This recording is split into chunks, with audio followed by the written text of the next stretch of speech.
तालुक्यामधल्या ढवळेश्वर या गावी दाखल होतोय।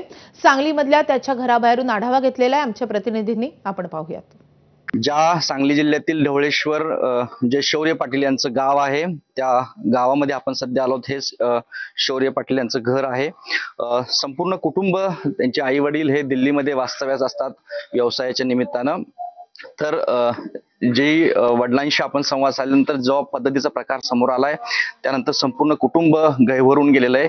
घरामध्ये अत्यंत शोकाकुल वातावरण आहे। काही वेळामध्येच शौर्याचं पार्थिव हे या ढवळेश्वर गावामध्ये दाखल होणार आहे। डबल महाराष्ट्र केसरी चंद्रहार पाटील देखील शौर्याचे वडील यांच्या सांत्वनाला पोहोचले आहेत। तर एक दुर्दैवी घटना, मराठी मुलगा या ठिकाणी दिल्लीमध्ये जो शिकत होता, त्याची केवळ या एका कारणामुळे अपमानास्पद वागणूक दिल्यामुळं ही सगळी आत्महत्येची घटना घडली। आणि विशेष म्हणजे शौर्यनं आपल्या एका चिठ्ठीमध्ये आपल्या शरीराचं अवयव दान करावं अशा पद्धतीची देखील चिठ्ठी एक त्यामध्ये लिहिली। त्यामध्ये जो त्रास त्याला झाला त्या त्रासाचा देखील त्यामध्ये उल्लेख आहे। आणि अशा पद्धतीचा इतका मॅच्युअर मुलगा आत्महत्या करतो, या एका घटनेनं संपूर्ण महाराष्ट्र हादरलेला आहे। या प्रकरणी 4 शिक्षकांच्या वरती देखील गुन्हा दाखल झालेला आहे। काही वेळामध्ये शौर्याचे पार्थिव त्याच्या मूळ गावी घरी दाखल होते। मात्र एकूणच या घटनेमुळे अवघ्या 10वी मध्ये शिकणाऱ्या मुलांना या केवळ अपमानास्पद शाळेमध्ये वागणूक मिळाली, या कारणामुळे आत्महत्या केल्यामुळे या घटनेचे पडसाद महाराष्ट्रभर उमटताना दिसून येत आहेत।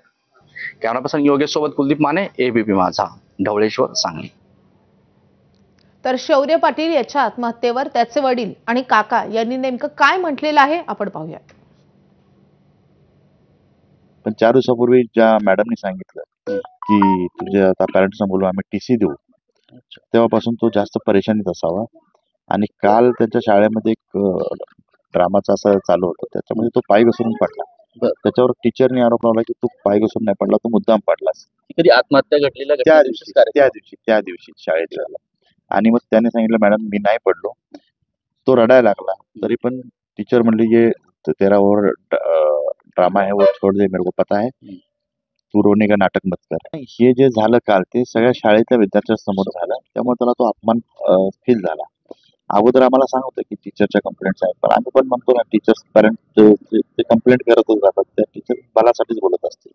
पण जे सगळ्यांच्या समोर अपमान झाला, तो खूप मोठा अपमान झाला, तो त्याला सहन झाला नाही असं मला वाटतं। 100% ज्या शिक्षकांनी त्याला टॉर्चर केलं त्या शिक्षिका जबाबदार आहेत।